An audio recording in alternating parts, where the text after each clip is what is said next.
le sel de la terre et la lumière du monde. C'est tout de suite sur les ondes de Radio Espérance, en compagnie de Victoire Lévesque. Alors viens, embraser nos vies, embraser le monde. Bonjour et bienvenue dans l'émission Le sel de la terre et la lumière du monde. Je suis ravie de vous retrouver pour cette première émission de 2025 avec un sujet d'actualité qui est l'engagement pour la vie.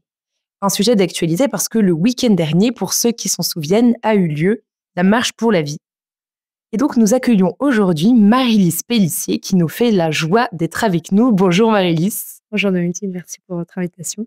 Vous avez 23 ans, vous étudiez la philosophie, vous êtes engagée de longue date pour la défense de la vie et surtout vous avez le courage d'être la porte-parole de la marche pour la vie. Alors on va pouvoir échanger un petit peu. Tout d'abord, depuis quand est-ce que vous êtes engagée à la marche pour la vie? Est-ce que vous pouvez nous partager votre parcours, les raisons de cet engagement? Alors je suis engagée à la marche pour la vie depuis 2021, même si j'y étais aussi avant. J'ai rejoint l'organisation et je suis porte-parole depuis cette année. L'histoire de mon engagement, alors il y a plusieurs facteurs au fait que je sois engagée dans ce combat-là. Déjà, le premier, je pense, c'est l'éducation que j'ai reçue. J'ai grandi dans une famille catholique, pratiquante, où le respect de la vie était quelque chose qui nous était transmis par nos parents. Et puis, j'ai eu la chance d'avoir des parents eux-mêmes engagés. Ma maman faisait partie de l'ADV, qui était l'ancêtre d'Alliance Vita. Elle faisait un peu d'écoute et puis elle tractait aussi. Alors, nous, on était en poussette, je ne me rappelle pas, mais peut-être qu'inconsciemment, ça m'a déjà marqué.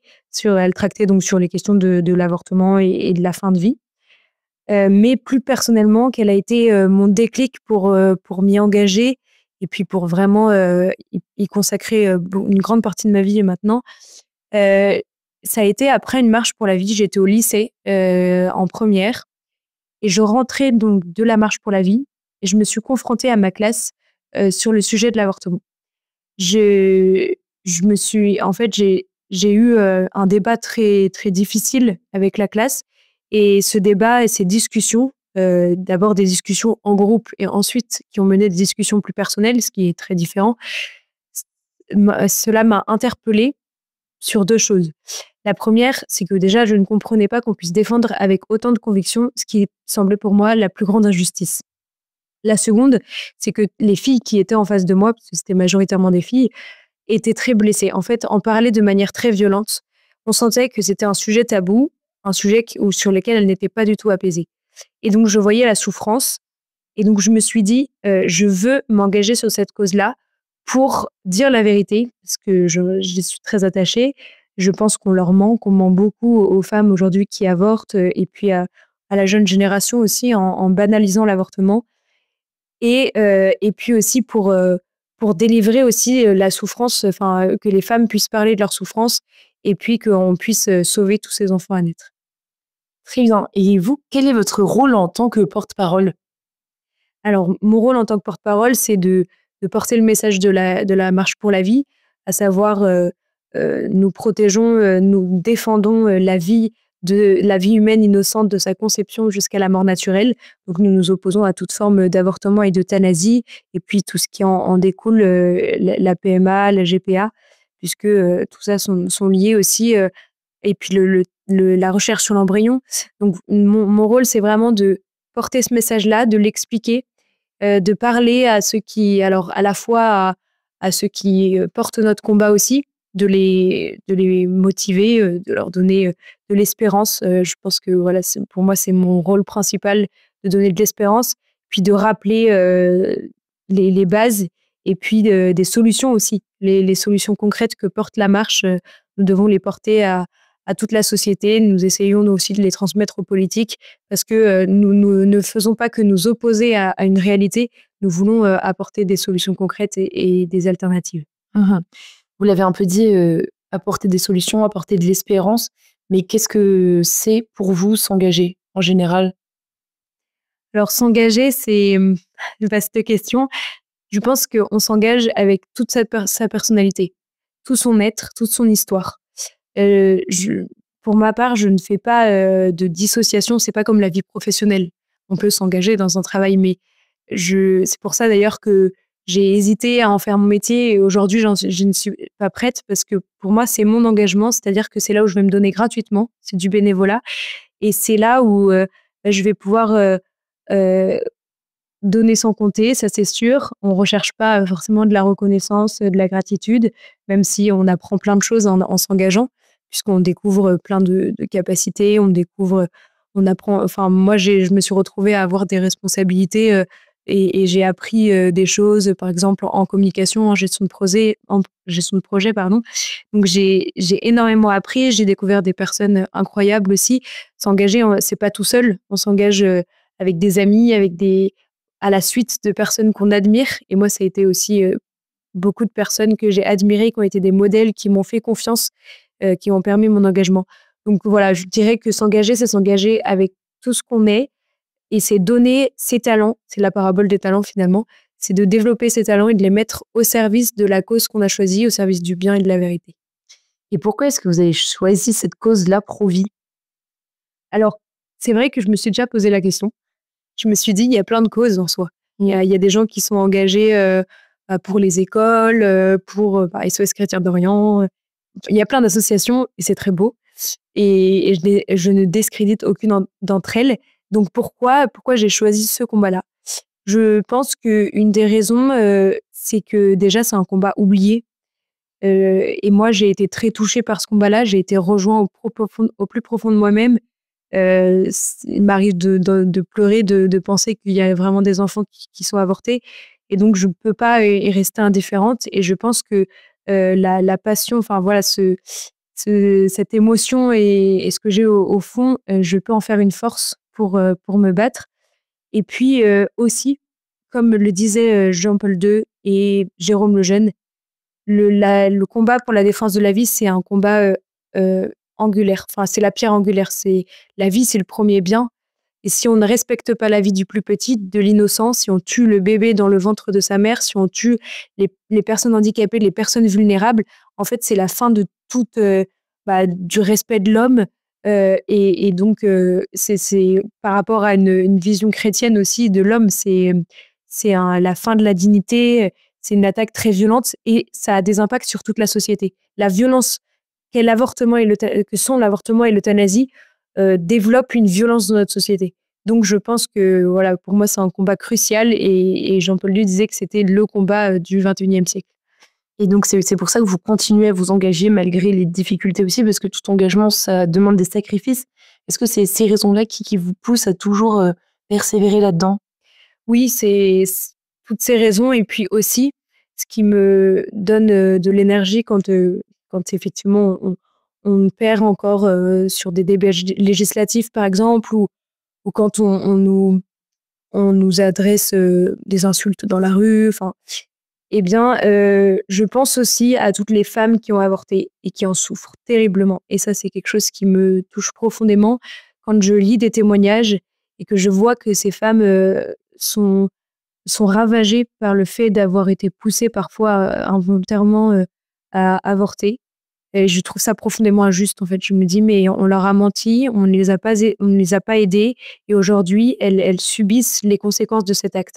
Donc, pour moi, tout ça me sert. Et puis aussi, le fait de savoir à 100% et d'être sûre et certaine que mon engagement porte ses fruits. Parfois des fruits que je vois, mais aussi sur un niveau spirituel, je sais que puisque je le fais pour la gloire de Dieu aussi et en lui offrant, je sais que ça a forcément des fruits. Est-ce que le fait d'être une jeune femme, ça vous a aussi conduit à être particulièrement sensible à cette question-là? Oui, je pense, parce que j'ai cette sensibilité et toute la question de la maternité, forcément, me parle. Après, je pense que le combat pour la défense de la vie concerne tout autant l'homme et la femme. Mais en tout cas, j'ai l'atout d'être une femme parce qu'aujourd'hui, quand on est un homme, on a du mal à pouvoir parler de ce sujet-là. Donc voilà, ça a un poids, évidemment. Et qu'est-ce que vous diriez à des jeunes qui hésitent un peu, qui ont conscience que c'est important comme combat de défendre les questions bioéthiques, de s'investir pour la vie? Qu'est-ce que vous diriez pour l'aider à s'engager? Comment il pourrait diriger toute cette belle énergie? Alors, je pense que c'est une des plus belles causes parce que déjà, moi, ce qui me marque, c'est l'esprit qu'ont les Provis par rapport à d'autres militantismes. En fait, on se bat pour des enfants qu'on ne connaît pas, pour des femmes qu'on ne connaît pas. On se bat vraiment pour la justice et la vérité. On se bat pour le plus petit. Et je pense que ça donne un esprit très particulier, une attention, une délicatesse. Ce sont des sujets qui demandent beaucoup de délicatesse, qui sont très blessants. Et donc, c'est pas comme tous les sujets politiques. C'est pas la même chose. Vraiment, là, on touche au plus intime. Donc, je pense que c'est vraiment sont des sujets passionnants au niveau humain aussi, au niveau de la richesse humaine.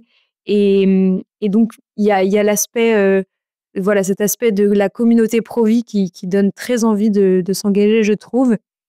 Et puis, bien sûr, se rappeler en fait de ce qu'est l'avortement, mine de rien, de pouvoir rappeler la violence que c'est, comment un enfant est avorté, combien d'enfants sont avortés et toutes les souffrances qui y sont engendrées. J'ai parlé de la souffrance de la femme, mais aussi la souffrance du père qui parfois n'a pas son mot à dire, la souffrance des enfants par derrière, les enfants qui viennent après, qui peuvent avoir un syndrome aussi où ils portent le poids de la mort de l'enfant. Et puis, toutes les blessures qu'on voit pas, bien sûr, la souffrance des soignants qui se retrouvent parfois obligés de poser cet acte. Donc, je pense qu'on a beaucoup, beaucoup de choses à faire, en fait, dans le combat Provis. Et surtout, ce que je peux dire à des jeunes qui hésitent, souvent, ils hésitent parce qu'ils ne savent pas comment s'engager. Et je pense que ce que je répondrais, c'est que il y a 1000 manières de s'engager. Il n'y s'agit pas simplement d'aller coller des affiches dans les rues et tracter. Chacun a son charisme. Certains vont être faits pour aller parler dans les médias et sur un podium. D'autres vont être faits pour effectivement aller discuter dans la rue avec les gens. Encore d'autres parler sur les réseaux sociaux ou monter des projets, des événements, aller accueillir des femmes enceintes, aider des familles en difficulté. Donc voilà, je pense qu'il y a 1000 manières. Il y a plein d'associations à rejoindre pour ça. Oui, vous avez bien raison. C'est toujours possible de s'engager où qu'on soit, quels que soient nos talents. Il y a quelque chose à faire et il faut s'investir.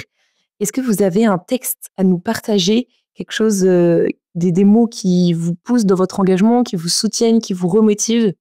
Alors oui, quand on m'avait demandé un texte, j'ai hésité entre deux textes qui n'ont un peu rien à voir. Le premier, c'est un texte du père Daniel Ange que du coup j'invite vraiment à lire, qui est assez long mais qui me fait méditer sur le mystère de Noël et sur le lien entre Jésus incarné qui a décidé de christifier toute notre gestation, c'est-à-dire qu'en fait il aurait pu être incarné directement adulte ou enfant, mais il est passé par le zygote, le fœtus, l'embryon.